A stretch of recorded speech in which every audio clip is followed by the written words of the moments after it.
My father was a great family man. It was just me. I was an only child, so definitely a daddy's girl. So I came here to the county 6 months of age. My wife was at a meeting one time and conversation came. She says, "Well, Malcolm's from the county."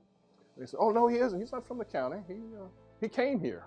So not having been born here in 3 or 4 generations, I am a come here to Calvert County, but I consider it home because I spent most of my life here. I was 6, riding my bike in the driveway with my dad outside, and I fell and busted my knee open. It had like 5 rocks in it. So my dad rushed me up here, and they pulled all the rocks out. He promised me that before my wedding day, the ugly scar would be gone. It's still there. No, Annette. Well, Annette, we met in college at Virginia State University in Ettrick, Virginia. We started dating, and I quit college in my first semester of my senior year to get married. You have to pardon me, I recently lost her.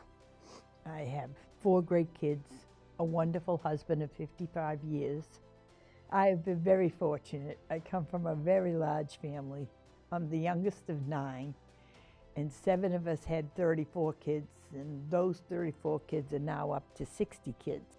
The first week of February, we found out he had colon cancer, stage 3.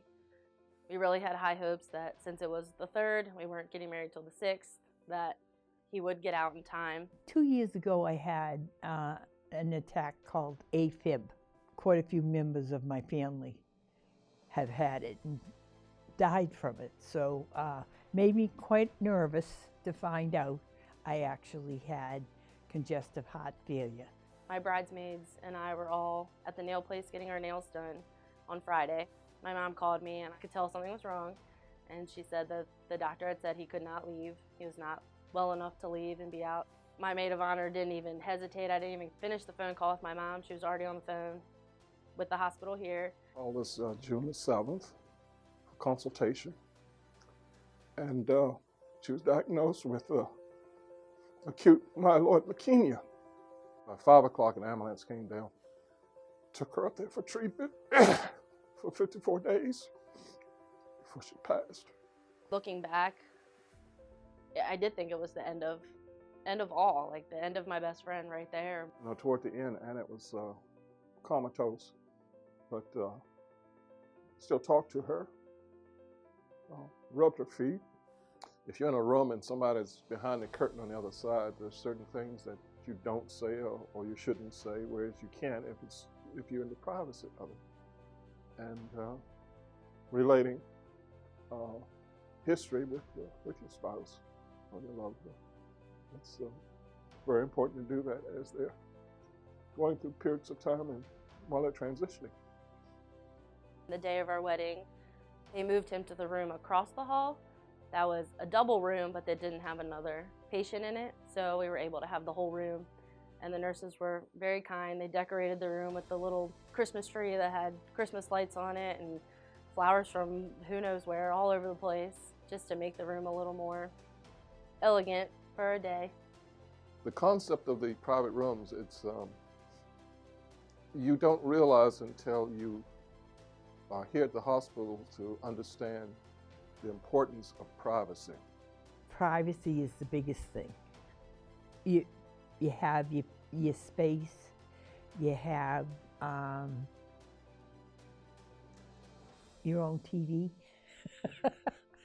your own bathroom, which is another biggie.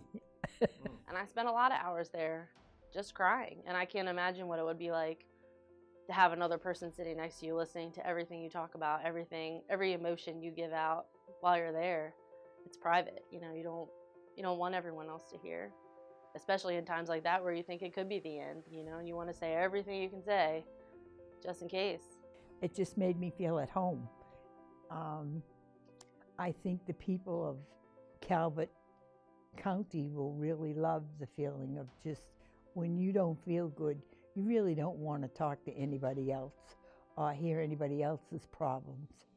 You just want to feel well taken care of, and that's exactly the way I felt. Growing up as a kid, anywhere I would go, people would always say, "Oh, aren't you Lenny's daughter?" And I used to hate that I was never Brittany. I was just Lenny's daughter. But now I love it. I applaud the hospital, the foundation, and CEO Dean for making this a major project, because to me it's the way all hospitals should be, but unfortunately because of economics, it's not always that way.